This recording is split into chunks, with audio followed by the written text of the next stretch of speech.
right. Welcome to another Indie Corner off-panel interview brought to you by the Indie Corner Presents. I'm Mikey, and joining me today is another humble special guest on the Indie Corner podcast for an interview. He's a good friend of mine, a good con buddy of mine. He's an accomplished Glyph award-winning writer, and the founder of Webway Comics, and as well as the creator of the character and ongoing series, long-running series is None of the Were Spider. Is my boy Greg Anderson Elysee. What's going on, Greg? How you feeling? What's happening, Mikey? It's goody. Like it's just like I'm trying to be professional. Like it's Greg, bro. Like it's just Greg.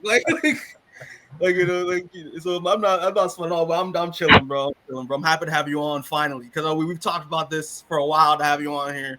But yeah, no, it's gonna be fun because you got something you're cooking up, that we're gonna highlight, in the podcast, and I'm very excited to check out. But yeah, we're happy you're here. Happy you're enjoying the sunny weather and all that. As much as I can. As you should, bro. As you should. But all right, Greg. So first question I want to ask you, bro. This kind of a little like icebreaker for just to have the people get to know you, like get to know you, get an idea of you, get to know you. So give me your comic book origin story, bro. How do you discover comic books? I mean, tell us your tale, bro. My comic book origin story. Mm-hmm. It starts off as a young, impressionable young man. I think I was in second grade, like first and second grade, and I saw an action figure commercial for Superman. Okay. And this was around the time right after the death of Superman, when they had the action figures of him coming back with the black suit. And there was all these other stuff, but then I saw this animation of Superboy, and I just remember you can even YouTube the commercial, and it's a bad quality, but I just remember like this animation of Superboy, and he's just like, "Don't mess with the S," and I'm like, "Yo, he seems so cool. Who is this?" And that was a dope line from him too. I remember that line. Oh, it was awesome. And I was walking by, going to school. This was back then, and when you were a second grader, you can go to school by yourself. Mm-hmm. And there was a comic book shop. And I remember thinking like, oh shoot, like comic books. And when I came back, I went in, and the first thing I asked for was just like, is there Superboy comics? I didn't even know if they existed, but I just wanted something with Superboy because that commercial just played such a thing in my head. And they gave me Superboy number 19. And I cherished the fuck out of that book, and that started everything for me, And from there was picking up Batman because Batman was my guy. I loved X-Men, and then for a while it was just picking up just random comic books and just seeing what else was out there and what stuck. I don't think I even understood the serial aspect of like issue this, Lisa, issue this, Lisa. Like I was just picking up random comics until finally it stuck to my head. I was like, oh wait, there's an order. Mm-hmm.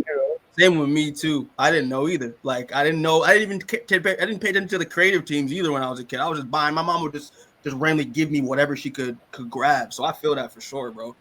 Yeah.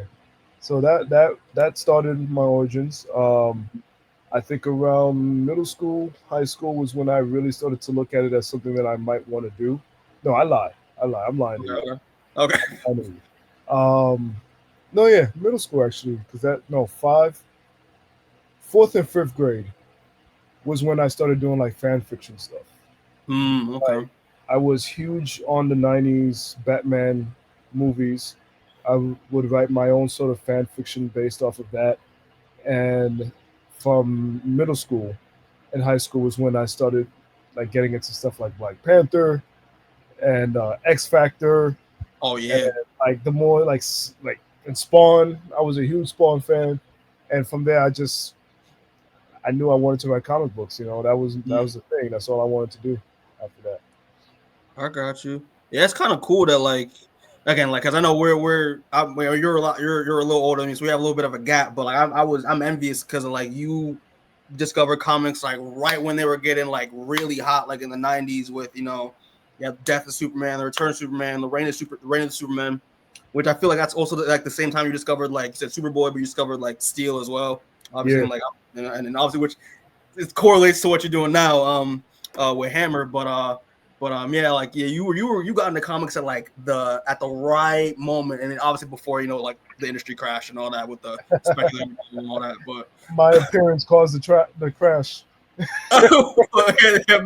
they contributed to it, they contributed to it, but yeah, I mean, and yeah, so you were like you're Marvel, DC, so then you discovered Image, like indie. When did you discover like indie books? Like, do you remember like exact, like, I mean, you mentioned Spawn, but like, when were you just like, hey, like, there are other characters outside of DC and Marvel that are dope, like, you want to go into that because you're an indie writer, so I just want to get that little. Yeah, I think how did I get into Spawn? I think first and foremost, with a lot of us, I got into Spawn from the movie. As much as the movie wasn't that good. No, it really wasn't, but it was enough, especially as a young kid, to be like, "What is this? This is different. It's very gritty. It's not Marvel, DC." And I couldn't tell what was Marvel and DC when I was young at that point. But I remember being introduced to Spawn, seeing that commercial, seeing the movie. I remember watching it with my aunt, and my aunt was just so disgusted. She was like, "Is this a thing that a kid is watching? Look at this thing that a child is watching." And I'm just like, "This is awesome." And I think from there I learned that it's a comic book, and that was the first indie book that I picked up, and I think from there I started learning about other stuff like Hellboy. I already loved The Crow, so finding out The Crow was a comic book was a no-brainer to get into that as well. And I think it was high school I learned about Black indie comics, and I won't say which was the first one I picked up because I do not support this particular Black creative. Oh, okay. You'll tell me off camera. You'll tell me. I want to know. Yeah, once we cut, I would be like, it was that. But there's a particular Black indie creative who is well known. Yeah. And when I found out that they were involved in comics and they created their own comic book, and I was just like, we can do that shit? Like, that is dope. And I think that started everything for me with like, okay, yeah, I can do this. This is something I want to do, which breaks my heart because nowadays when I come across that motherfucker, I'm like, you roll your eyes. You're like, oh man. Like you're like Obi-Wan and like Obi-Wan talking to Anakin in episode 3. You were the chosen one, goddammit. Like, come on, bro. Oh man. That's what's up. I mean, yeah. But I feel like when it comes to like me in terms of as well, kind of similar. It's like, yeah, I discovered a lot of like indie stuff, like mostly through their movie adaptations, like Spawn, like, Hellboy, especially. Like, I love the Hellboy movie as a kid, but I feel like in terms of like, you can like bad movies when you're a kid, like that's allowed. Like, I feel like, you don't know better at that time, so it makes sense why you'd be like, this is amazing as a child. Now you watch it, you're like, this is garbage. Like, what was I thinking? It's such trash. It's really trash, honestly, especially when you become a fan of the actual book itself. And honestly, I mean, a lot of the early Spawn stuff is very questionable. So I'm just like, it sort of fits a little bit, but yeah. And honestly, that also became the precedent for me checking out a lot more indie stuff too. Because I forgot how old I was. It's definitely around high school where I started looking up even more indie Image stuff in particular. Like, I fell in love with Image in general. They had a book called Green Wake, which was everything to me. With Proof. What else came out at the time when I discovered it? There was Dynamo 5, Noble Causes. There was so many not excellence. There was a Black one. Was it Tribe? Vessel. Okay. Vessel. Oh, Tribe is Tribe, man. I didn't discover Tribe until years later. So I don't think I was reading comics the time it really came out, or I was aware of it when it came out. But I think I was able to find all, 3? It was like 3 issues. Yeah, I have one. I found one like at an Ollie's like discount store. It was a gold foil print like cover. It was sick. I cherished them. Yeah, man. I mean, that's the thing too. Like for me as well. Like discovering that for me was also high school. Like this was like 2017. I was looking into like how Black creators like if because they even suddenly was like, yeah, Black we can write comics, like we can create stuff.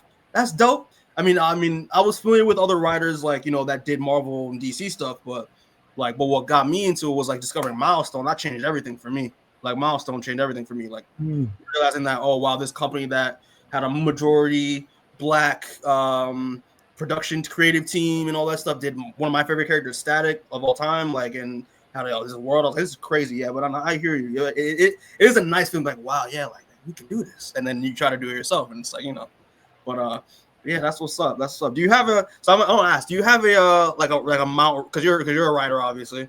And do you have like a Mount Rushmore in terms of like your favorite writers of all time? Like, do you have a list? Comic book writers. I mean, we can start with that. Yeah, comic book writers or just let's do comic book writers just to make it. Since we're stay on topic, right? Yeah. David Hine is one of my absolute favorites. He will always be like the number one for me. David Hine, Grant Morrison. Oh yeah, Grant Morrison. Definitely. Dwayne McDuffie. Dwayne McDuffie. R.I.P. to Dwayne McDuffie. Yeah, R.I.P. R.I.P. bro. I mean, he's on my list for sure. Is Dwayne McDuffie. I'm trying to think. I have like one more, right? It's for my one more, two more, I think. That's tough. Oh, I was gonna say one, but I can't say them no more. You broke my heart too many times. Yeah, but this one, I'm gonna have to say the name because unfortunately, this particular writer was a huge influence of my writing since I just first discovered them. And it was like almost every time I would see their name, I'm just like, yes, I'm supporting that. Unfortunately, Neil Gaiman. Okay. I figured it was. I had a feeling it was Neil Gaiman. Yeah, and I feel you 100%. There's been so many times where people have read my stuff and they're like, "There's some Neil Gaiman vibes." I'm like, I used to feel so like, yes, that makes me feel good, and now I'm like, yeah, it's crazy because like I got on him late, like that when like the Sandman show dropped. Like season one. Well, I knew who he was. I'm not saying I didn't know who he was. Yeah. But like, and he wrote. I've read like a few things from him. I know he did like Coraline, and like I love the movie. That's one of my favorite like horror films as a child is Coraline. But I never read Sandman at all. Like I knew about it. I stayed away from it because I was like, I don't know if this is my thing. Watched the show, loved it, and then I started reading the comics, but I'm also a huge fan of American Gods. I love American Gods. Like those first 2 seasons is incredible.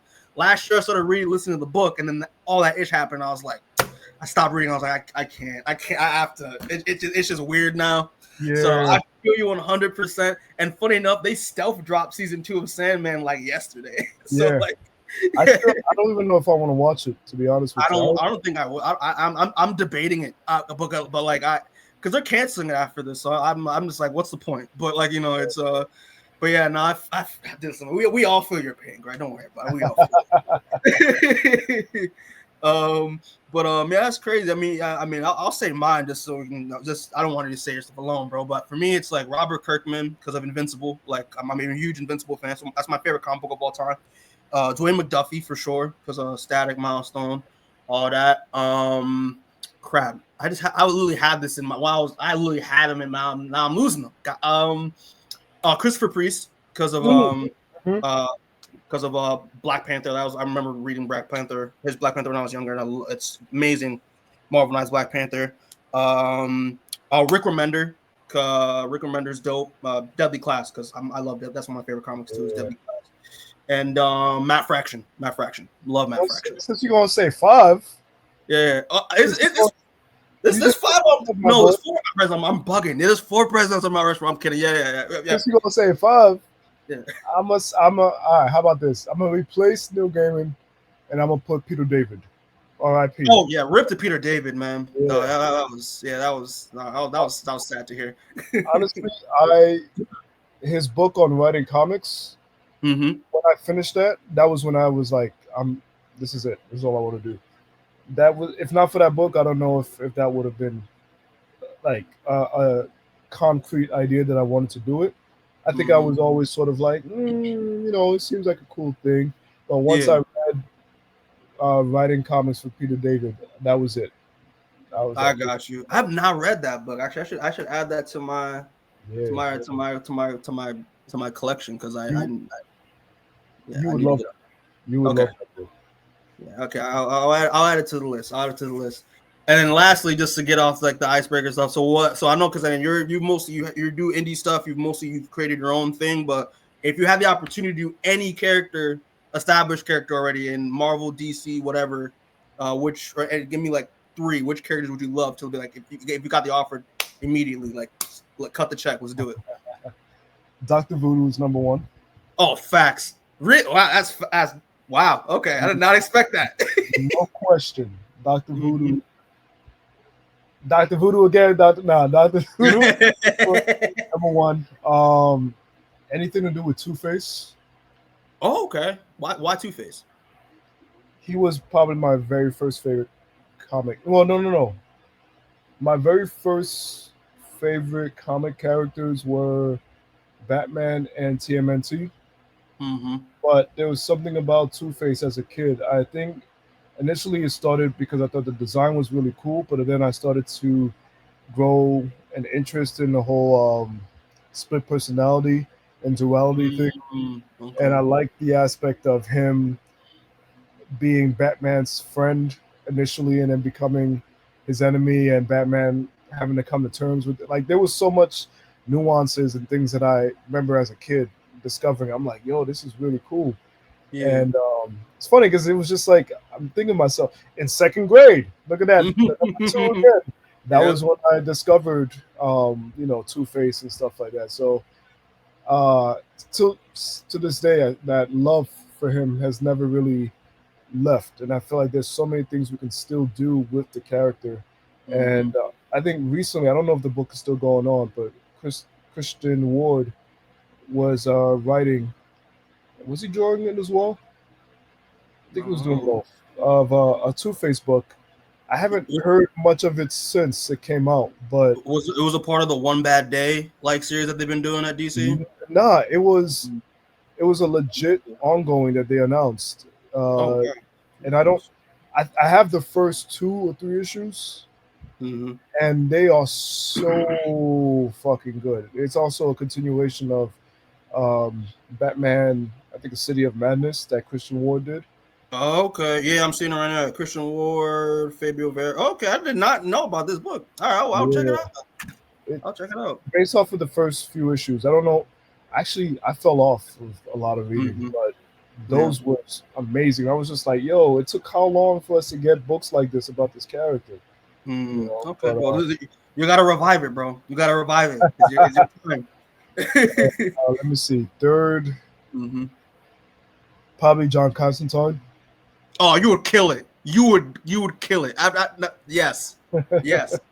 I could definitely see that. He's one of my favorite characters. I love Constantine. Listen, I will spend a whole year or 2 in London if I have to, just to get the nuances of the land, just to write that character.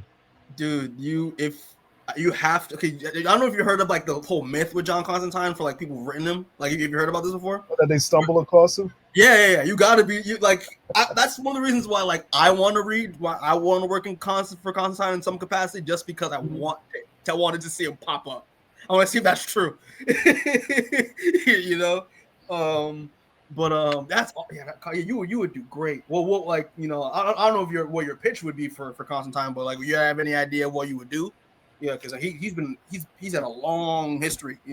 I don't know if I have a particular pitch for him, honestly. I feel like one of my favorite things about some of his stories is they're just so everyday but weird at the same time. For sure. Like he's this magician, but he's sort of like an everyman at the same time. Yeah. You know? And it'll literally be he'll just be walking down the street and some weird shit happens. You know, and he's Absolutely. just like sometimes there's no reason for the weird shit happening, or he just gets involved into it, or somebody he's close to gets involved in some weird shit. Now it becomes his problem, you know. And I just love that whole dynamic of him, man, and the fact that he's so fucking flawed. I think lately though they made him a little bit more heroic than Yeah, I would say so. yeah. I think as he's gotten more popular and more into the limelight, they're making him more of like he's this heroic type of dude. But I was reading him and I loved him as this annoying ass bastard. Yeah. You know, like he's not somebody that you wanted to be next to. And I don't mind the way that he's being portrayed now, but there was definitely a type of grit that's been missing. And I think I wouldn't want to mess with that again. Okay. I mean, I feel that. Yeah, I feel the same way too. Like I remember I read the last series they dropped, and it was called like Dead in America. It was a Black Label series that like they did last year, and I was like, it's good, but I'm like, and it had a little bit of that grittiness. I was like, I thought was missing from Constantine for a while, so they're kind of bringing it back slowly. But no, I 100% listen, bro. Let's do it. We'll go to DC. I will draw the shit out of that book. I don't care. I love that character. I need to see if that myth is true. Okay. So, but yeah, that's awesome, bro. That's what's up. So yeah, so that's a good pick for sure. But yeah, I just want to move on. So Greg, listen. So you founded Webway Comics. So you pretty much established your own thing. You've been doing doing the indie game for a while. I just want to know any in terms of doing this yourself. What was the biggest challenge, going and try to like, okay, I want to write comics, I gotta actually like do it and like, make an actual finished product. Like what are some of the challenges as being a self-published, indie creator? I mean, like I feel like when most indie folks, especially when they don't have a big company backing them, is distribution. Distribution is a huge thing, and now it's probably even worse for a lot of indie folks because that whole situation with Diamond going on right now, and I never felt comfortable with the Diamond method. Every time they would approach me, I'm like, I'm good. Even though it meant less eyes on my stuff, but it was just like I'll do it myself. And I guess I've been sort of fortunate, but financially could have been better. So finances is also a huge thing. As much as people might see me constantly working, constantly hustling and selling stuff. Absolutely. My ass broke, bro. I'm so broke. I still got to do other jobs to make ends meet. Absolutely. I'd say that would be the biggest thing, as well as time. If I had more time, I wish that would make me produce a lot more work. And also, unfortunately, this is not just on the indie scene, but just dealing with freaking scammers. Publishers who are scammers, creatives who are scammers. You end up losing a lot of money. You end up losing property. You end up losing a lot of bullshit because of this. And I think it's definitely a lot more. I'm not gonna say there's more precedent to it in the indie world, because I think almost every creator has a "I got fucked over" story. Regardless of where they're working for, but it is something that I can speak in the indie world that it happens. Yeah, of course. I mean, scammers is that's one I've not heard, I have heard. So like I'm just like, okay, that gets a little apprehensive, but no, but I mean, distribution especially, as we're just trying to get as many books made and sourced out as possible. That's in general when you self-publish anything. That's like outside of even comics. That's the biggest hurdle you'll come across. But listen, bro, you're not alone. Trust me. Like, at least I'm happy that you're honest and humble about it. But like, listen, man, it's all good. Like, you're enjoying it. But yeah, give me a positive. Like, give me a pro of being an indie creator. Now, like, not outside. Now we got through the bad. I think got through the negative stuff. Honestly, seeing your work, how it touches people. I think it's one of those things that you want to touch people, but I think initially we just wanted to release something. We have an idea in our head. We have these characters in our heads, these stories, and we just want to make our dream come true by getting it into our hands. Mm-hmm. And that's one thing. But then I don't think we really think about the fact that people are buying it now. You Mm-hmm. know, like you want that. You want that. You want it to sell. You want to make some bread from it. But when people are legitimately coming to your table to buy your books, or people who bought it because they've seen it online or they've seen it on Kickstarter and this and that, and they're coming to you and they're telling you how much the book meant to them, and they're coming back, and it's just like, bro, this, I feel like it's not something that you really thought about or you prepared yourself, and it's just a great, great ass feeling, honestly, man. Like, Mm-hmm. especially when it's kids, when kids Yeah. get so freaking excited, they're like, "It's Santa!" And I remember one particular convention. There was these two brothers, and they got the book, and I think I remember telling the mom, like, even though it's sort of kid friendly, it's a little scary. There's some, like, please read it first and see what you think before you introduce it to them, Mm-hmm. because they were like younger than middle school Mm. kids. And the next time I saw them, I just remember how hyped they got coming to my table, and the mom was just like, they are obsessed with this freaking book, That's and amazing. then she was just like, I read it to them so many times, and they're so afraid of it, but they will not let me stop reading it to them. And then one of the kids looked at me with a smile. He was like, "It gave you nightmares," and I'm like, "What?" He's amazing. What a response, bro. I was like, "Okay, I'm so glad it gave you nightmares that you enjoyed it so much." Oh wow. But yeah, I also hear a lot of like kids and the youth bringing the book to their schools, to introduce it to their friends, and sometimes I've heard stories of other people stealing their books, or Mm. I had one reader, a young man who his locker got broken into, and all they took was the Isnana books. I was like, what? Yo, this is like that's hilarious. It's like crack for them, bro. Like they're fiending for your book, bro. Yeah, right. I'm like, yo, that's That's dope. crazy. That's crazy. Yeah, I mean, yeah, I mean, great. I don't have a book yet, but like doing like dipping my toe into doing cons, and that's obviously how we know each other and all that. It's just I love that. I love that feeling of like, yeah, when you're dropping books, I'm making art. Like having like this is someone who like is a connection to they find like a connection to your work that you're just like, oh my god, like this is great. Especially when you're making work, you're like, it's not all that, it's a little something I put together. Nah, I mean, like it is what it is. But then there's like, oh, it's amazing. And also when they keep coming back the next year and the year after that, it's one of the best feelings in the world. And now, so hopefully I'll get to share your exact feel. Maybe people will steal my books, whenever I get a book out. But till then, I'll never know. But that is amazing. That is amazing, dude.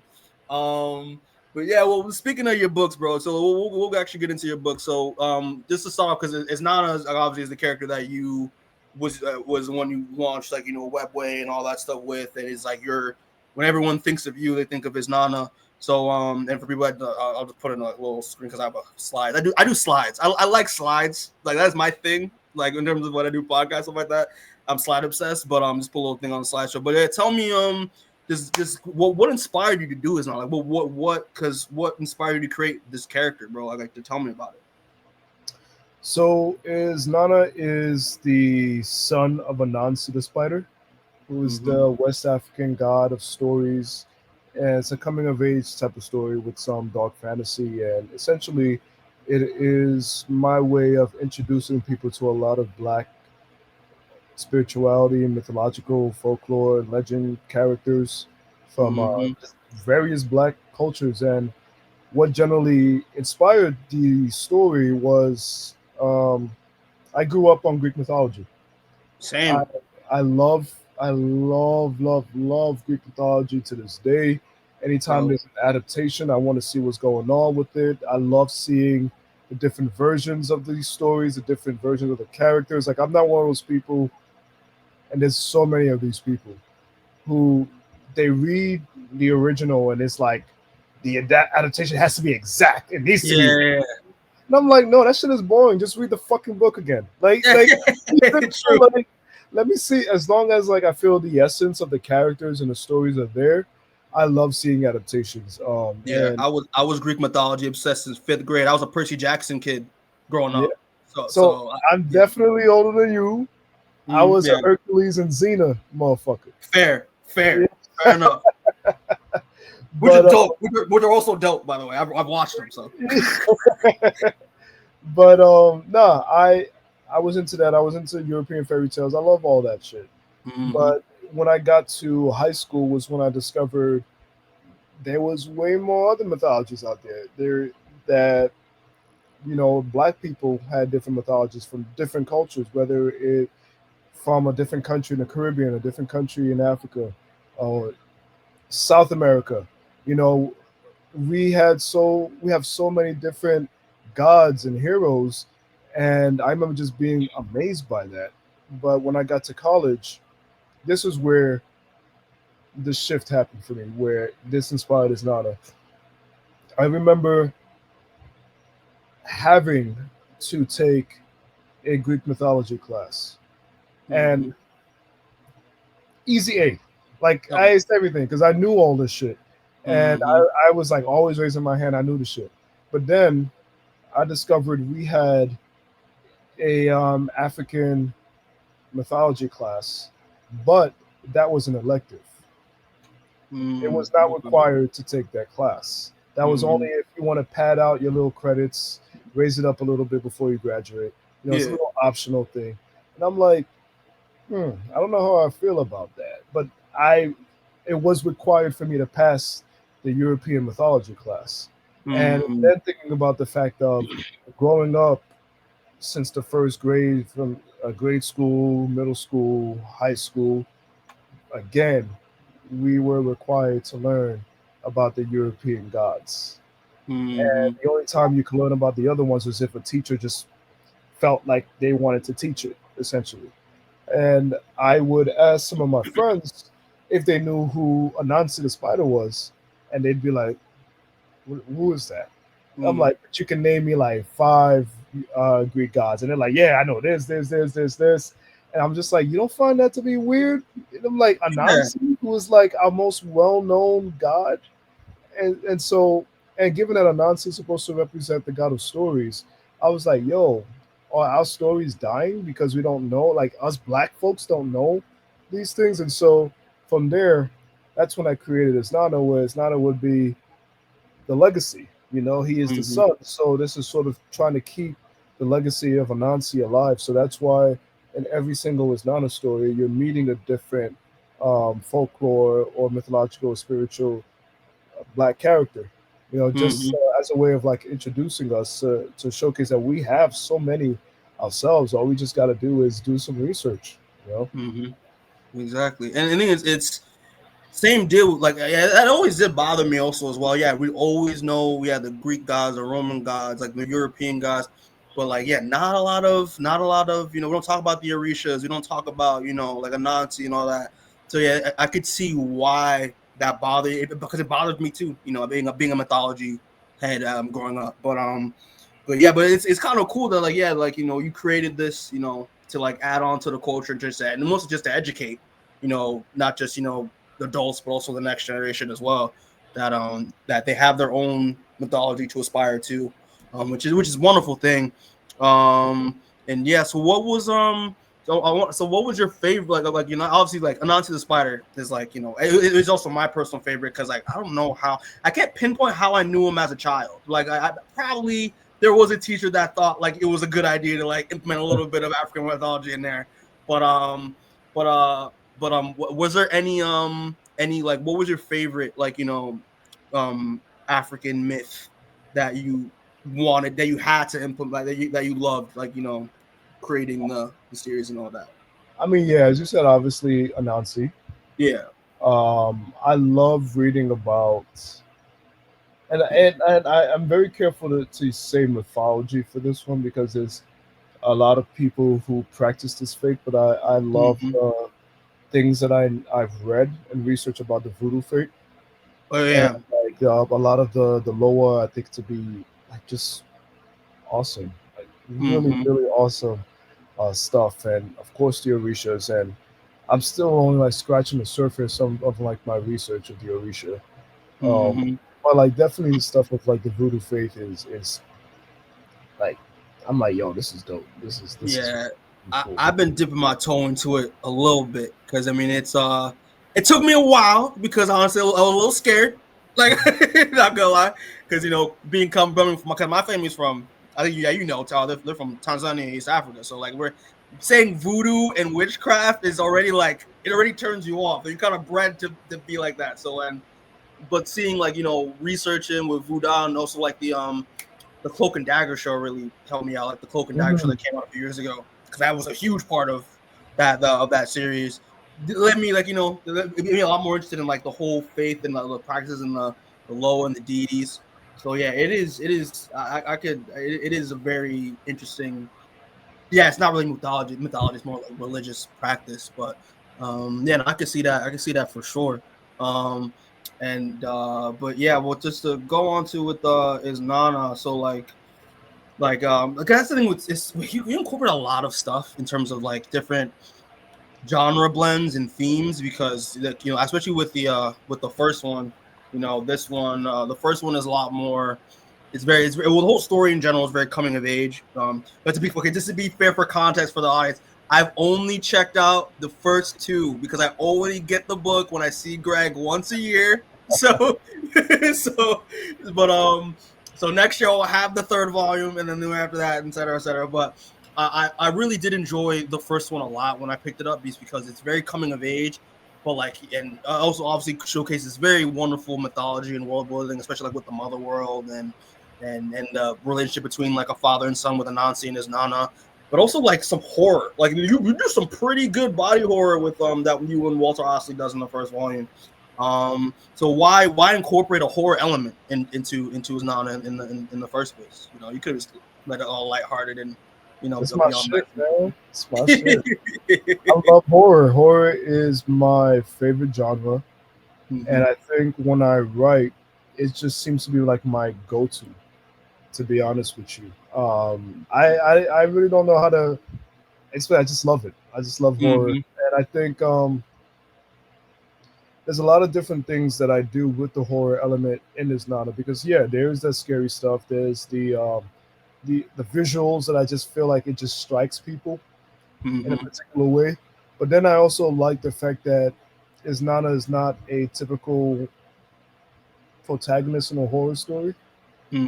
You know, like he's this really sweet young man who's Yeah. trying to figure himself out, and yet now he has to deal with monsters and villains and stuff like that. But then on top of that, his true face, he looks like a terrifying ass fucking horror villain. He's horrifying, like in real, Yeah, when in his true form, like you real know, talk.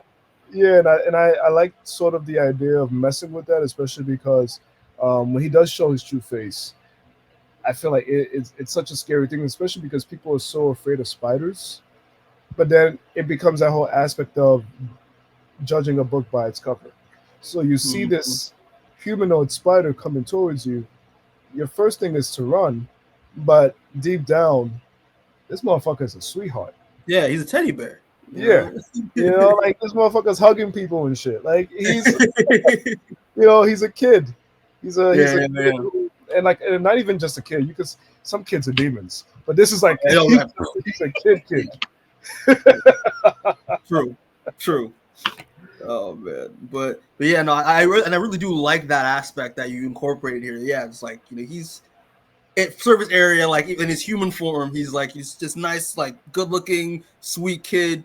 But yeah, but he has that monster inside him who really isn't really a monster, that like deep down in his heart. Like I really do like that a lot, man. It's dope. So tell me about like, because tell me about in terms of building the world, because again, you have, there's this Nana the War Spider volume 1 and 2, you have Showtime, you have the John Henry book. You have the Drums of Ogun. So what was the give me like what was the kind of like the challenge in terms of like now you have the you have the African mythology to work with, and now you just have to like build your own unique world. What was some of the challenges and like kind of highlights doing that in the world of Isnana, you know? So I'd say the biggest challenge, honestly, is just time and money. Yeah. To be honest, like I don't have any problems coming up with the stories. We're coming up with the world. My plans is just vast. I have a lot of ideas that I want to do, but it's really trying to get the funds to pay all the different creators in order to get the books going. To be honest with you, that's the biggest challenge. You know? And I have a lot of creators and artists who are attached and they're on board. They want to do it, but it's like I don't have. I'm sorry, and it hasn't helped recently. I'd say the past year or so, because now I have a mortgage to pay. Yeah. And so that I'm just like, like I feel so sorry for the people who's waiting for the next Isnana. Because I have like loyal readers who are just like they're quick to get whatever the next part is. And they've been written. I have them written down already. Oh, so they're done. All right. Yeah, I have them written. I have artists attached to it. It's just again getting the funds.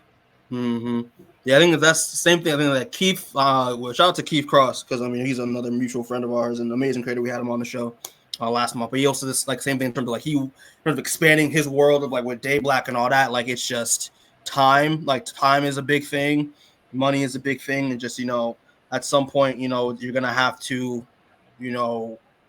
invite other people to help you do all that stuff to make sure all these ideas in this world come to life. Yeah, that is definitely a big challenge for sure. But I think the world you have come with the mother world and how these gods interact with each other and also the monsters and everything that are really top notch, very interesting, very again scary too, again because again talking about the horror element. But yeah, the fact that you have them written is great. So like I'm picturing like you kind of building like a little kind of like a Magnolia verse in a way, like in terms of it's not like is that what you're envisioning? Just like a bunch of books, like but all separate but yet a part of a whole story. I like that you brought that up because one of my inspirations for this book is Hellboy. And one of my favorite things that I enjoy about Mignola when it comes to his Hellboy is he doesn't have a set schedule. Like the books just come out when they do, and they're usually sort of self-contained shorts. Like you could just pick up this book and you don't need to read the other Hellboy stuff. Some of it there's connection and it helps to know, but you can also just pick up this one shot. You can pick up this short miniseries and you get this full story. But sometimes they're like literally a few pages long. Yeah, they're really short. Yeah, and so that was one of my inspirations to release this now the way I do. So like I do have volume 1 and 2. There's 2 stories in both volumes, but then afterwards it becomes a series of one-shots. And that I think is my way of expanding his story in terms of creating spin-offs and worlds. Hammer, I guess, is the closest thing to a spin-off, and it's like a soft spin-off. Yeah. Like it's completely out the realm of Isnana, but there is some connection, and that connection only came because honestly, I wrote Hammer even before Volume 2 of Isnana. Oh, okay. Oh, wow. So you had it for a while. Okay. Yeah, Hammer has just been on the shelf collecting dust for the longest time. I had another artist involved who was supposed to draw it, and it just timing just wasn't there. Okay, fair enough. I did not want to get rid of the concept of John Henry and the Robot Apocolypse, so then I adapted it into that Isnana story that you see with John Henry. And, yeah. So we'll So talk yeah, about that. We'll no, talk yeah, because like that's what I thought was very interesting when you did like a few years ago when you did that John Henry and Isnana story, which I have yet to read, but I know I will love it, so it doesn't matter anyway. But that's the thing, like why John Henry? Like I want to know like why, because again he's a very prolific figure in like like African American myth fiction. And so I wanted to know, like, when you did this book, like, why now you're taking West African mythology and now incorporating, why blend it with an African American, fictional figure? Like, well, like why John Henry in the first place? Well, I mean, it's always my whole thing was always just to have a multitude of just Yeah. black stories, black mythology. Yes, Anansi was the introduction, and he is the West African, but then Anansi is also well known in the Caribbean. Absolutely. Yeah, yeah. There's a blend. There's a blend there. So there's that, and then in volume 2, I don't know if did you read fully? Yeah. Yep. So then the second story, that's when we go into like some Haitian folklore Mm-hmm. mythology, with Timalus and Boki and Mm-hmm. Kapir Shot and Papa Legba shows up, so that was sort of like the introduction of like going into different cultures, and even at the end of volume 1, where we get the flashback of is Nana accidentally breaking the barriers. We see Mm-hmm. Papa Legba there. We see La Diables from Trinidadian stories. We see Papa Bar from Trinidadian. We see a Kishu demon. Mm-hmm. So there's all these. It was already sort of set up that we're gonna get a blend of different black cultures and black characters, and so John Henry is John Henry. I Yeah. feel like if you're gonna be doing a story of just black mythological characters and legends, John Henry has to appear in He's the some number way. one. Yeah, or if he's not, if he doesn't show up, at least mentioned, and he's just he's our black American hero, to Yeah. be honest. Like I think when it comes to African American mythology and folklore, there is none aside from now. If you want to consider superheroes, I mean, Black Panther is probably Andrew. Black Panther and Storm. I would consider superheroes now as the new mythological heroes. But Mm-hmm. when it comes to cultural, it's John Henry, hands down. Mm-hmm. He has to be in the series. Has to be. Absolutely. And I'm happy you included him because like John Henry is taught in he is taught when I was in school, like because he's that important of that time period in Black history. Like it's that exceptionalism, that coming adversity, that's what John Henry is. That idea of Black strength is John Henry. So like I'm happy that you included him into your world that you're building, because again that's why I asked about the whole world building thing, like the whole Michael thing, because like I could see you're like it's not you're focusing on, like you're building slowly building a whole world. There's probably other characters that you have written down that I don't even know about that you have planned. You know what I mean? That we will make future books for that are going to be in this world or universe or whatever. So but yeah, that's what's up, man. That's what's up. And then so I'm gonna ask you, because I always ask it to people, because when you create stuff, you always picture like adaptations. Know what I mean? So I want to know if you're able to cast is not on anything, like if it was a TV show or a film. Do you have any idea who would you cast? Nah. Okay, really? I don't. So I always find this topic to be very funny to me, Mm-hmm. because I don't really think of my work um, as other mediums. Yeah. Would I be happy with them? Cool, yeah, I would. Yeah. I would. But I think first and foremost, I look at my books as comics. Like First. Yeah. that's how I imagine them. That's how I want them to be. And I think there's been some hesitance on my end too, because being in the business for so long, I've been friends with many people who have wanted to turn their stuff into other properties. And a good number of them, not all of them, but a good number of them, because they get caught up in trying to now turn it into something else. Here I am still waiting for the next part of this story. Yeah. And it's been years. And I'm like, you forgot about the fact that this was a comic? Because Yeah. now you're just busy trying to turn it into this and that and this and that. And then because they deal with the issues of turning into this and that, they sort of, it's almost as if they give up and lose interest. And then they go back to their day jobs. And I'm like, but the comic still hasn't finished. You know? Like, and so God damn it. Yeah, I don't want to be one of those folks, honestly. But that said, I feel like I'm getting to a point with Isnana. It's going to be 10 years, and Volume 3 is about to come out with the one shots, and then Volume 4, for the most part, is being done already. Yeah. And so I feel like I with Volume 3 and 4, it's definitely solidifying what I want to do with Isnana. So I think like I can finally be like, you know what, all right, I can probably use this to turn into something else. If I think some type of animation would be really dope, more so than a movie. Yeah, fair enough. To be honest with you, but if it comes to a casting thing, I would rather it be a somebody from West Africa, like a youth, you know, like I got you, like a preteen or something like that.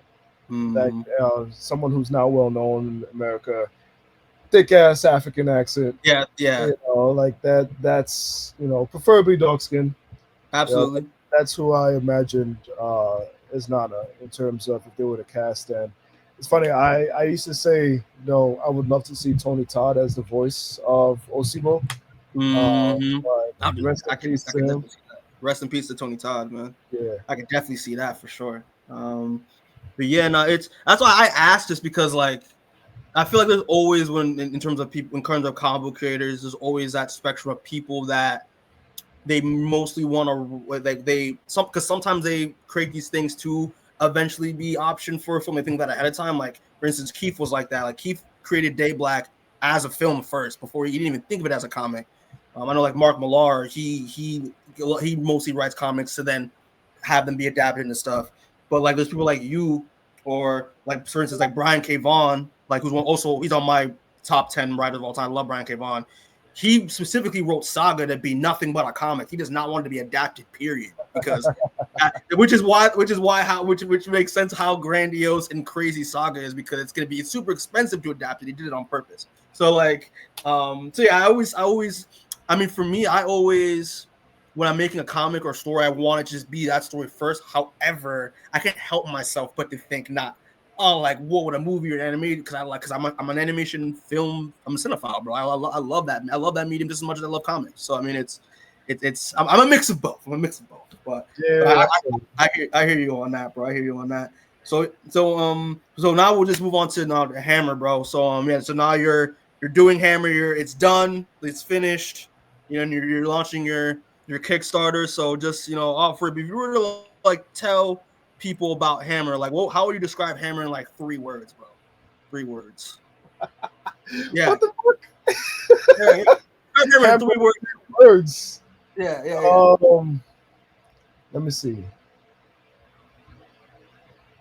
Keeping you on your toes, Greg. Come on, man. All right. Henry, Robot Apocolypse. I'll take it. Fuck it, I'll take it. You said 3 words, man. I did. You got me. You got me. All right. You got me. But yeah, in all seriousness, no, when you announced this project, well, then back when we saw each other at Blurred, I was very intrigued by it, because again, love John Henry as a character.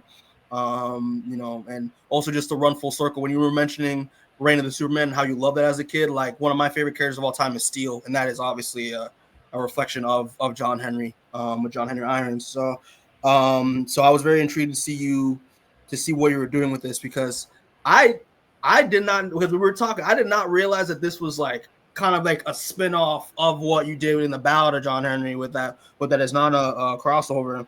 But yeah, why? So like, I want to know, like, why like tell the people, you know, what is this about? What is this about? Your inspirations for it? Because I from what we've talked off camera, I'm in. This gonna be dope. So yeah, tell the people about Hammer Act 1. So Hammer Act 1, it is John Henry versus the Robot Apocolypse, where John Henry in this is actually not the original John Henry. Spoiler alert. It is not the original John Henry. And the reason why that is because this is where I tie into the Isnana story. So in the ballads of Rawhead and John Henry, this goes back to volume 1 of Isnana. Isnana accidentally opens up these portals in searching for Anansi who's missing. He opens up these portals that sort of transport different people from different realms into different realms. You know? And so after John Henry defeats the steam drill in the original stories, usually he dies. Yeah. But we find out that he doesn't actually die. In this one, he gets transported into another realm, and that realm being the Robot Apocalypse, when the world is being ruled by machines. There's the supremacy of them. They're using human beings as like fuel, as labor, entertainment, slaves, all that type of stuff. And so John Henry now, with the hammer still in hand, and he's become like the savior. And that's continuing with the theme of, you know, raging against the machine, which is what John Henry was doing in the original story. But this time, it's robots, you know. And Isnana goes back to in search of John Henry to bring him back to his rightful world. But at the end, John Henry is like, nah, I think I'm needed here. And so he stays there. So now Hammer takes place many, many, many years after. And we learned that John Henry stayed and he made a child with Mother Nature. Oh, okay. And so at this point, Mother Nature is dying because of the way the machines have sort of polluted and caused all this hell on Earth.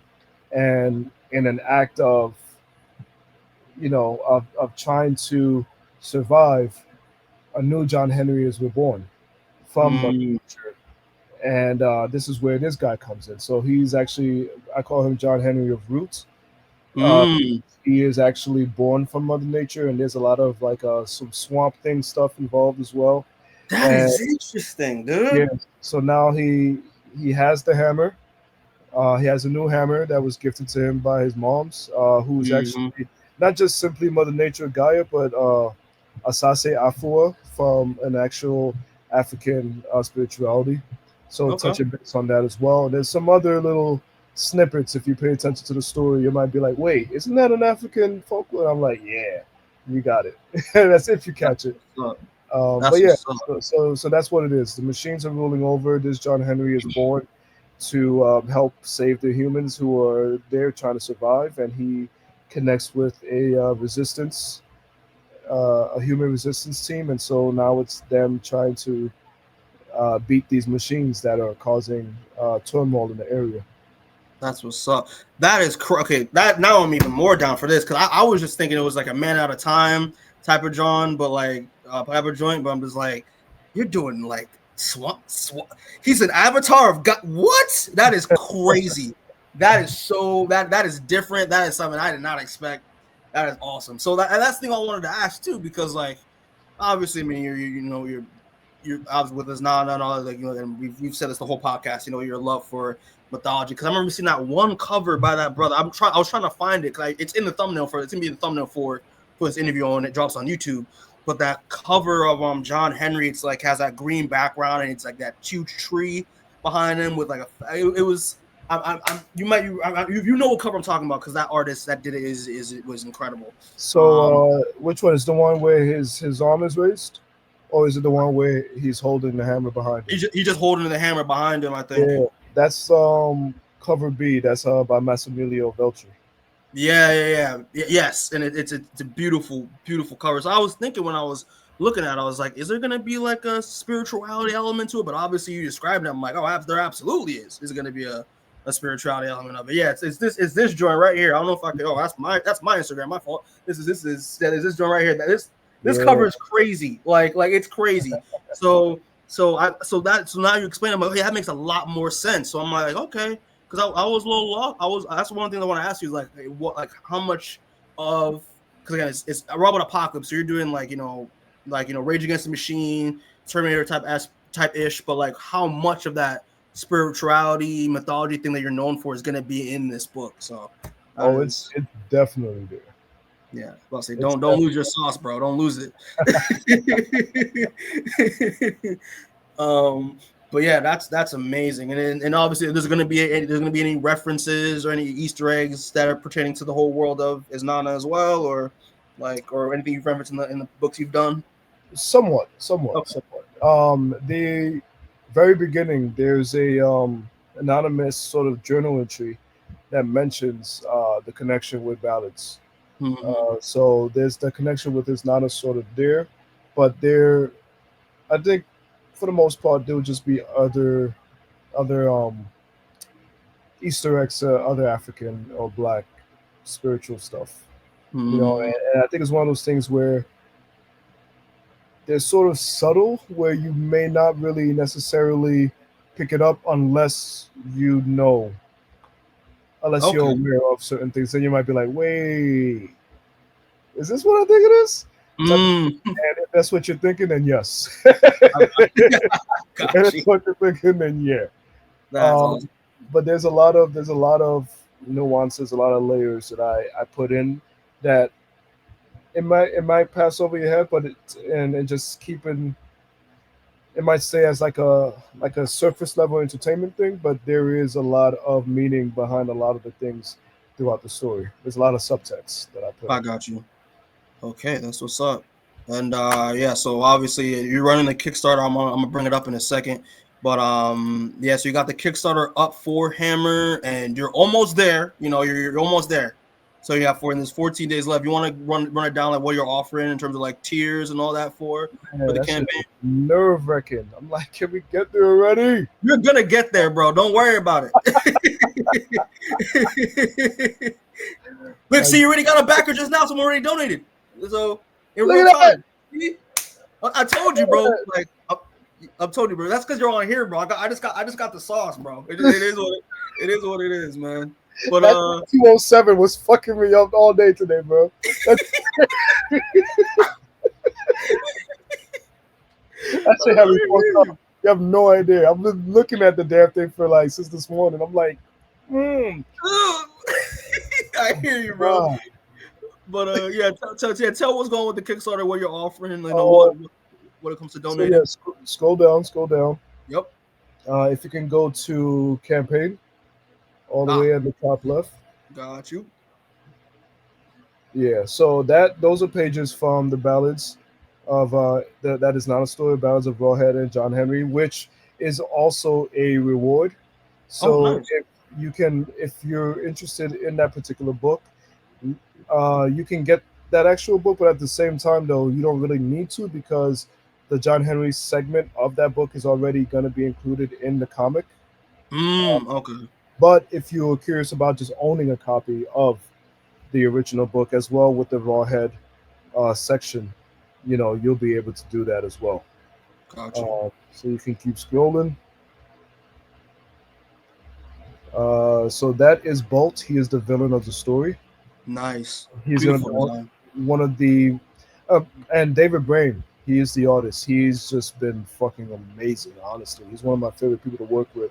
Mm-hmm. He's like the Frank Quitely to my Grant Morrison, to be honest. He's dope. Like I remember you sent me some stuff when I did that reel that we dropped a few months ago, and I was like, this is amazing work. I was like, this is gonna be dope. So yeah, shout out to him. He's great. Yeah. You can keep going. Yes, sir. Keep going. Here's that pinup that everyone loves. Oh, it's beautiful. Oh, it's so good, man. So that pinup is a reward as well. Nice. Oh, so you're selling it separately, like as a poster or a print? Yeah. There's gonna be a pinup as well. That is what's up. So then there's some more pages, as we see. And those children, man. People, remember when I said some children could be demons? These are the demons. Oh wow, okay. Yeah. But they're so innocent. They look so innocent, but they are the children of the villain. And, wow, okay. That's and so up. You know how like slave masters had their children who were very privileged. They are so like representative of that. That's interesting. All right. Yeah. Okay, so don't like these kids. Got it. All right.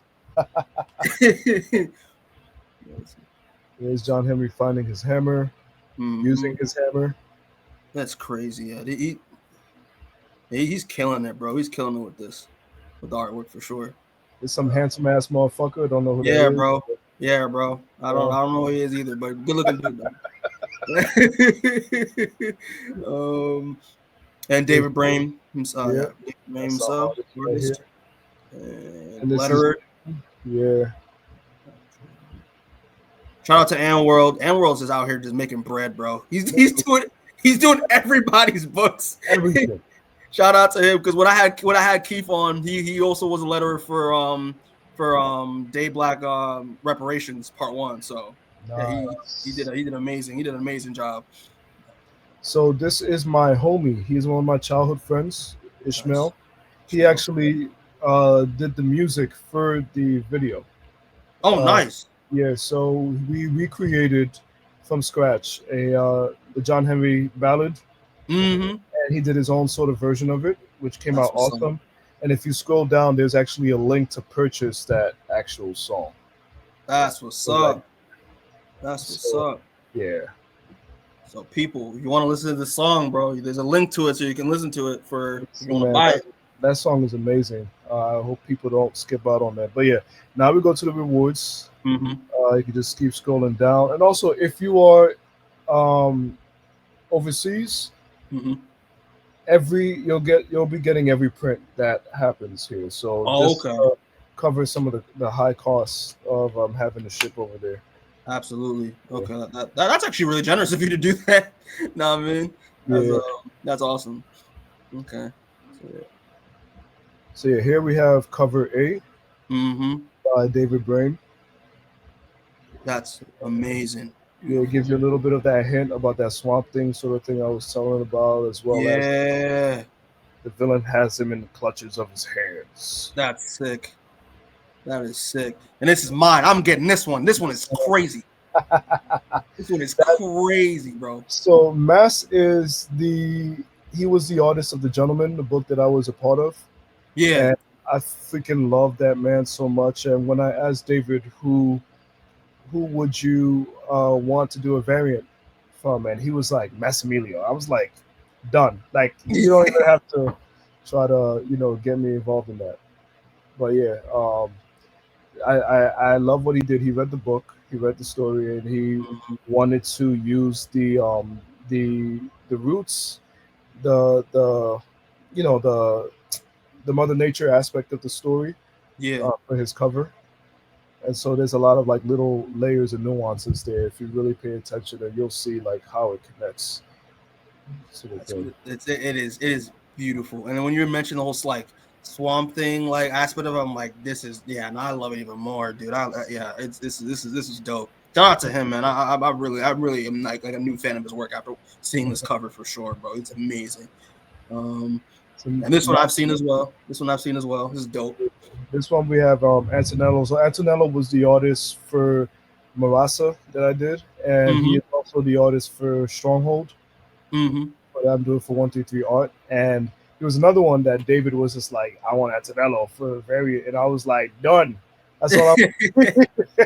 And he did the I like what he did, because he had the tree behind, who was supposed to represent Asase Afua, who was Mother Nature, his mom. And then, of course, standing victorious over the robots.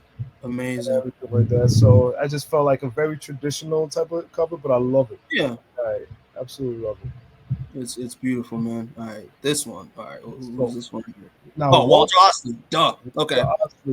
So I don't know why I didn't think about asking Walter earlier, because Walter is the original artist of the ballads story. Mm-hmm. And so when I'm getting this whole thing ready, and all of a sudden I'm like, Walter, what the fuck? Why did I not ask Walter to be a part of this? Because this book probably wouldn't be what it was at all if not for him doing the ballads of John Henry with me for his Nada.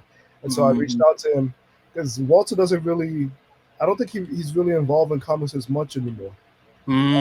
So when I reached out and I asked him, he was just like, hell yeah, when do you need it? I was just like, ASAP, please. And he was like, I got you. And my favorite thing about all the different variants is that they all represent something from the book, and he wanted to showcase the resistance, the human resistance who will eventually interact with John Henry. And so that was one thing. And also what John Henry is wearing is also becomes something of importance in the story. So that was really cool that he also decided to contribute that. And then you have like the background. You see like the roots, and all that, and stuff like that. So that's one of my favorite things is seeing. This is great. I think I've never. I'm only familiar with his work from the first 2 volumes. Now just seeing him jump to this, man, he's improved. I love it a lot. It's amazing, man. Any chance to do something with Walter, I will jump on. I love that man. I love that. Yeah, he's your guy. He's your guy. He is your he's the we just talked about this dude. What the hell? He's your Frank Qualley to your Grant Morrison for sure. Yeah. Like honestly, his Nana would not be anything if not for Walter. So I will always be grateful for him for that. Absolutely. This is dope as well. Anything else? Yeah, should I keep scrolling? What's yeah, you can keep scrolling. We'll go quick. So that's the ballads, as you saw. You get a John Jennings pinup if that's what you want. Shout out to John Jennings, bro. He's a legend. I love him. I freaking love him, man. Like he's done almost every campaign of mine that he's done a pinup. So I think there's only one that he's missed. I got you. Yeah, but pinup. Then there's that one as well. There's also supposed to be another Massimiliano pinup. We're still waiting on that. Okay, all right. And, here's David Brain's other pinup with Bolt, the villain, holding a baby who is very, very important to the story. Okay, all right. That's what's up. There's some stickers. Gotta love it. This is crazy. Oh, wait, okay. This is the one in color. That's sick. So the sticker is actually designed by Anthony Fowler Jr., who's an inker for DC, and my sister colored this one. Shout out to Blair, bro. I love her, man. I hope she's an amazing artist. So this is dope that she got to do this. Sick. Oh man. All right. More stickers. Again, I love stickers, bro. Stickers are dope. So now there's commissions. Okay. So David Brain is doing watercolor commissions of different sizes. So you can get whatever design you want, whatever you want. I just posted these as examples of his work. Absolutely. But as you keep on scrolling, you'll see like different sizes that he's providing. A few people have jumped in on that as well. You can get all the covers. There's more commissions. That's interesting. I've never really seen anyone really do commissions as a tier. You know what I mean? So this is dope that you're offering this to supporters of the book that are willing to contribute the most. That's awesome. So this one is called Join the Resistance. So if you pledge for that, you get to become a character for a couple of panels who joins John Henry fighting the robots. That's awesome. So people, you can literally be in the book. That's crazy. That's like that is such a good incentive. Oh man, that's awesome, man. All right, tell me about this. I saw this, I was like, wow, he's actually committing. This is crazy. Okay, yeah. Tell me about the plushie, bro. So this was actually David's idea. He has a friend who does these plush, and he was like, "Yo, it'd be cool if we have a plush of it." I have the prototype actually, the original somewhere. But essentially, yeah, that's it. It's actually pretty big, and it's very soft and comfy. You get to hold it. That's awesome. My partner picked it up the other day and hit me with it, and I was like, "You motherfucker!" So He was enjoying himself with that. But yeah, That's so um, funny. it's really it's. I feel like you see it in pictures, but it's when you actually have it in your hand, you're like, yo, you don't really notice a lot of the details until it's in your hands. It's really really freaking cool. Yeah, it's really awesome, man. Shout out to the person who made it. Yeah, Abigail. That's the details and everything. That's really sick. That's a really nice incentive. And then they had a Funko. I had a Funko. So tell me about the Funko, bro. Yeah, so for Isnana, we have the Isnana Funko Pop. We have Osibo the Leopard. We do not have John Henry, and I feel like this was sort of waiting to be done for a while, and it just seemed like the perfect thing to finally do it for this campaign, especially since this is Papa John Henry. He's Hmm. the father of the John Henry of this story, so it would be cool to finally get that done. I got you. Yeah, I also think it's really cool when creators start making their own Funko Pops for their characters, like like as a way to bring them to life in a way. So that's awesome that you're doing this for not only you did it for Asnana, but you're doing it for John Henry. That's awesome. That if you make these at cons, people will sell those out for sure. If you bring them out in cons and stuff, that's awesome, bro. And yeah, more David Brain commissions and stuff like that. Man, Yeah, amazing work from him. and I do have to say too, there are two versions of the book. Oh, There's the, okay, there's the standard with just the story, and then there's a special edition. And the special edition includes behind the scenes. It includes the full script for Act One nice. as well, the layouts, designs, a whole bunch of other stuff in there. That's awesome. All right, man. Listen, I mean, so I will drop like the link for the Kickstarter and everything in the description as well. I'll put it in the comments as well. But yeah, you got 14 days, which again, it's still a good amount of time. So 2 weeks to to reach the goal, man. So you're gonna get it. Trust me. You're cooking way too much with this thing. Like you're cooking way too much. But yeah, man, I'm excited. I'm excited for it. I'm ready to get my copy of that Massimo cover, bro. I need that shit. um, but yeah, man. So I mean, in terms of a hammer, that's a wrap. So closing question for you, bro. So you have any advice for any aspiring creators looking to write comics, especially Black creators? Okay, what would you tell somebody? You probably told them to a bunch of kids at cons before. So I mean, it's. I mean, honestly, the main thing I like to tell people is if you're not going to tell your story, who's going to tell it? Because a lot of people always have ideas. They have ideas for this, they have ideas for that, but it's like, what you doing with it? You're not doing nothing. You're not writing it down. So I'd say write it down. Also, start analyzing the books that you love. There's a reason why you love those books. I noticed that a lot of aspiring writers slash published writers as well. Okay. I'm not trying to throw shade, Nah. but there's some books that are just not good. I'm sorry. There's just some books that are not good. I'm not gonna say it's not just Black. I'm saying Yeah. Just across the board. across the board. But then we can pick we can like pick apart books and movies as to like why this isn't working, why it sucks. But I'm like, but Mhm. why can't you apply that to your own work? I don't understand. Like it's like there's this weird disconnect. But Mhm. this is where I say like learn to actually analyze and use that analysis on your own writing, because then you can when you can figure out what works and what does not work for a piece of work, especially works that you love, and as well works that you don't like. I think that can really set your own writing apart. Mhm. So don't be afraid to learn how to actually read comics. I'm not just saying just read the words and go on, but look about the panels, look at the layouts, look at the way the language is happening between the writing and the art. How many panels are being used for the particular type of scenes that are in there? You got to pay attention to stuff like that, as well as what's the final panel of that page before you turn to the next page. Uh, Mhm. Things like that, and how much dialogue is in a page.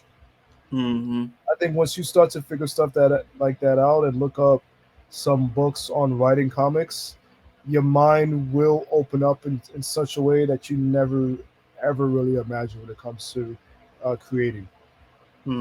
For sure. Especially like, with like, yeah, I feel like people like who are either introducing the comics for the first time or just read comics casually when it comes to thinking about creation, they don't think about like story structure or how to sequence panels or dialogue or anything like that. So it's very important. I feel like even myself, I'm still doing it. It is important to do your homework for sure, and just to study, your favorite books and all that stuff. It really comes a long way. That it's true. Yeah, I mean, I'm not gonna say anything either. I'm not gonna say names, but there are people out there also who I know, who I love and I respect, but they not it. But that's but yeah, what you said in terms of like educating yourself and trying to understand comics, not just look at them at face value, is definitely what I would tell anybody. Like, I would say what's a good resource? Like Understanding Comics by Scott McCloud is like one of the best resources you could have to understanding how comics work in terms of creating them. So, and just simply just understanding how they function. It's that's good stuff, man. But Greg, man, listen, we're done. I mean, I wish we could have you for like another hour, but you gotta go out and make work and work out and fight, whatever. I don't know. you got to go out there and be dope. But listen, man, thank you so much for joining me, man. I mean, obviously it's a long time coming, and obviously it means a lot because obviously we're boys, but like, I mean, I've always admired and respected your work for a long time, and it's like, especially now when it's like you have stuff like Sinners and stuff coming out, like adding to the culture. You've been adding to it for a while, I think. Literally, you have kids feeding over your books, bro. That's crazy. But in all seriousness, man, yeah, it's obviously great to have you on here, man, and and obviously you're more than welcome to come back anytime, of course. I mean, I'm not gonna say no. But yo, bro, so let the people know where they could find you and all that. Your socials and anything you want to plug, you feel free to do so. Oh, well, you see that Twitter right there, right? There you go. Yeah. Down below. Yeah, you can see that Twitter there. You can find me there. Greg Day, Greg DAE on IG. You can type in Greg A Elysée on Facebook. Fair warning for my IG, you'll see a lot of what people call thirst traps. So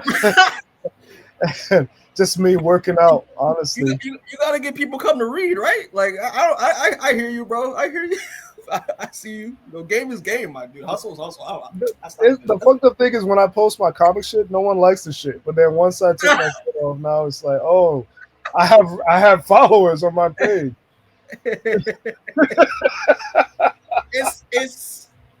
It's your own fault, bro. You're too good looking. Wow. It's your own fault. I'm just messing with you.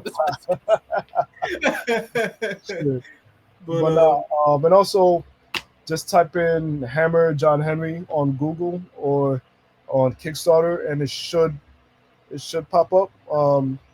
If you type in John Henry Hammer Kickstarter on Google, it should pop up. Or if you go to Kickstarter itself and just type in Hammer and John Henry, it should pop up. So please, if you're watching this, help a Negro out.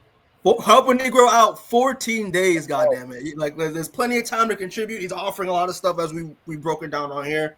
So yes, because I'm gonna do so. I'm doing that, like, not now, but like next week maybe. but for sure. But yeah, Greg, again, thanks again, and I'll do my little outro here. But yeah, I think thanks again for watching another off-panel interview with us. If you please subscribe to the channel, hit the notification bell so you know when we drop new stuff. Again, we got more stuff planned for you for the next few weeks. I know Ironheart came out, and we're gonna do a review for that, I believe, tomorrow. So check that out. I mean, you watch Ironheart, Greg? You like Ironheart? I saw the first 2 episodes, and I'm so upset I haven't finished it yet. I've just been so. When I watch it with my partner, it's been late, and I'd be like knocked out after the episodes. But I love the first 2 episodes so far, and everyone tells me the last 3 episodes are even better. They're crazy. Yeah, they're crazy. So yeah, you'll we'll talk. We'll talk off camera. Let me know when you finish it because it's dope. But yeah, we'll do a review for that tomorrow, and then also we did some other videos. Check out the Keith Cross interview. Shout out to Keith Cross again because he's dope. Then as I'll check out all the other stuff. I'm not gonna go into it because we gotta go. But as always, people thanks for checking in. Check out all our stuff. We love y'all. Appreciate y'all. We'll catch y'all next time. All right, peace.